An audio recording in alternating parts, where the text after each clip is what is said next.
ఎర్రటి కన్నుల కాళివే సల్లని సూపుల మాతవే త్రిమూర్తులైన నీ బిడ్డలమ్మ ముల్లోకాలకు తల్లివే మమ్ముగా సేవే దుష్టుల చండాడే దుర్గమ్మ శరణు కోరితే అమ్మవే వరములిచ్చే రాణివే దిక్కు నీవంటూ వేడేము అమ్మ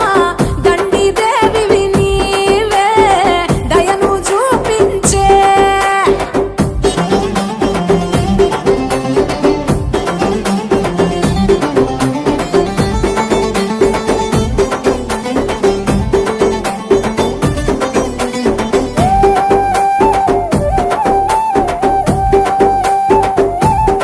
మెడలో కంకాళాల మాలలు ఉన్నా శాంకరి దేవి నీవేనమ్మ శూలం ఎత్తినవమ్మ శృంఖలదేవి భూగోళం నీ చేతిలో బొమ్మ బ్రహ్మాండంలోన భ్రమరాంబిక సృష్టి